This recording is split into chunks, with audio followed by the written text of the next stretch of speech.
My time grows quick, observed the spirit. Quick! This was not addressed to Scrooge or to anyone whom he could see, but it produced an immediate effect, for again Scrooge saw himself. He was older now, a man in the prime of life. His face had not the harsh and rigid lines of later years, but it had begun to wear the signs of care and avarice. There was an eager, greedy, restless motion in the eye, which showed the passion that had taken root, and where the shadow of the growing tree would fall. He was not alone, but sat by the side of a fair young girl in mourning dress, in whose eyes there were tears which sparkled in the light that shone out of the ghost of Christmas past. "It matters little," she said softly, "to you, very little. Another idol has displaced me, and if it can cheer and comfort you in time to come, as I would have tried to do, I have no just cause to grieve." "What idol has displaced you?" he rejoined. "A golden one." "This is the even-handed dealing of the world," he said. "There is nothing on it which is hard as poverty, and there is nothing it professes to condemn with such severity as the pursuit of wealth." "You fear the world too much," she answered gently. "All your other hopes have merged into the hope of being beyond the chance of its sordid reproach. I have seen your nobler aspirations fall off one by one until the master passion, gain, engrosses you. Have I not?" "What then?" he retorted. "Even if I've grown so much wiser, what then? I am not changed towards you." She shook her head. "Am I? Our contract is an old one. It was made when we were both poor and content to be so, until in good season we could improve our worldly fortune by our patient industry. You are changed. When it was made, you were another man." "I was a boy," he said impatiently. "Your own feeling tells you that you were not what you are," she returned. "I am. That which promised happiness when we were one in heart is fraught with misery now that we are two. How often and how keenly I have thought of this, I will not say. It is enough I have thought of it, and can release you." "Have I ever sought release?" "In words, no, never." "In what then?" "In changed nature, in an altered spirit, in another atmosphere of life, another hope at its great end, in everything that made love of any worth or value in your sight." "If this had never been between us," said the girl, looking mildly but with steadiness upon him, "tell me, would you seek me out and try to win me now?" "No." He seemed to yield to the justice of this supposition, in spite of himself, but he said with a struggle, "You think not?" "I would gladly think otherwise if I could," she answered. "Heaven knows, when I have learned a truth like this, I know how strong and irresistible it must be. But if you were free today, tomorrow, yesterday, can even I believe that you would choose a dowerless girl? You, who in your confidence with her weigh everything by gain? Or choosing her, if for a moment you were false enough to your one guiding principle to do so? Do I not know that your repentance and regret would surely follow?" "I do. I release you, with a full heart, for the love of him you once were." He was about to speak, but with her head turned from him, she resumed, "You may, the memory of what is past makes me hope you will, have pain in this, a very, very brief time, and you will dismiss the recollection of it gladly as an unprofitable dream, from which it happened well that you awoke.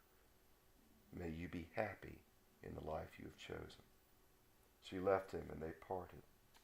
"Spirit," said Scrooge, "show me no more. Conduct me home. Why do you delight to torture me?" "One shadow more," exclaimed the ghost. "No more," cried Scrooge. "No more. I don't wish to see it. Show me no more." But the relentless ghost pinioned him in both his arms and forced him to observe what happened next. There were another scene in place, a room not very large or handsome, but full of comfort. Near to the winter fire sat a beautiful young girl, so like that last that Scrooge believed it was the same until he saw her, now a comely matron, sitting opposite her daughter. The noise in the room was perfectly tumultuous, for there were more children there than Scrooge in his agitated state of mind could count, and unlike the celebrated herd in the poem, they were not 40 children conducting themselves like one, but every child was conducting himself like 40. There were consequences, were uproarious beyond belief, but no one seemed to care. On the contrary, the mother and the daughter laughed heartily and enjoyed it very much, and the latter, soon beginning to mingle in the sports, got pillaged by the young brigands most ruthlessly. What would I not have given to be one of them? Though I never could have been so rude. No, no, I wouldn't for the wealth of all the world have crushed that braided hair and torn it down. And for the precious little shoe, I wouldn't have plucked it off, God bless my soul, to save my life. As to measuring her waist in sport, as they did, bold young brood, I wouldn't have done it. I should have expected my arm to have grown round it for a punishment, and never come straight again. And yet I should have dearly liked, I own, to have touched her lips, to have questioned her, that she might have opened them, to have looked upon the lashes of her downcast eyes, and never raised a blush, to have let loose waves of hair, an inch of which would be a keepsake beyond price. In short, I should have liked, I do confess, to have had the lightest license of a child, and yet to have been man enough to know its value. But now a knocking at the door was heard, and such a rush immediately ensued that she, with laughing face and plundered dress, was borne towards it in the center of a flushed and boisterous group, just in time to greet the father, who came home attended by a man laden with Christmas toys and presents. And then the shouting and the struggling and the onslaught that was made on the defenseless porter, the scaling him with chairs for ladders, to dive into his pockets, to spoil him of brown paper parcels, hold on tight to his cravat, hug him round his neck, and pummel his back and kick his legs in irrepressible affection. The shouts of wonder and delight with which the development every package was received. The terrible announcement that the baby had been taken in the act of putting a doll's frying pan into its mouth, and was more than suspected of having swallowed a fictitious turkey glued on a wooden platter. The immense relief of finding this a false alarm, the joy, the gratitude, and ecstasy. They were all indescribable alike. It is enough that by the degrees the children in their emotions got out of the parlor, and in one stair at a time up to the top of the house, where they went to bed, and so subsided. And now Scrooge looked on more attentively than ever, when the master of the house, having his daughter, leaning fondly on him, sat down with her and her mother at his own fireside, and when he thought that such another creature, quite as graceful and as full of promise, might have called him father, and been at springtime in the haggard winter of his life, his sight grew very dim indeed.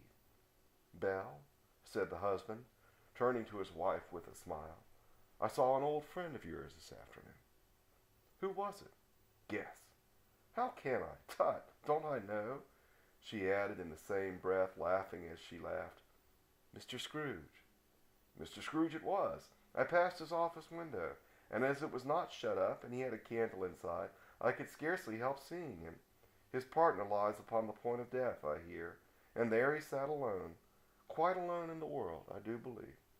"Spirit," said Scrooge in a broken voice, "remove me from this place." "I told you, these are shadows of the things that have been," said the ghost.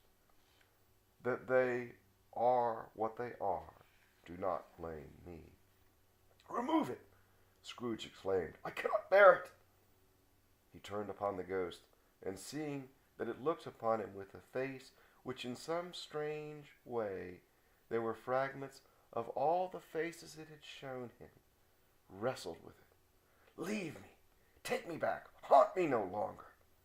In the struggle, if that can be called a struggle in which the ghost, with no visible resistance on its own part, was undisturbed by any effort of its adversary, Scrooge observed that its light was burning bright, and dimly connecting that with its influence over him, he seized the extinguisher cap, and by a sudden action pressed it down upon its head.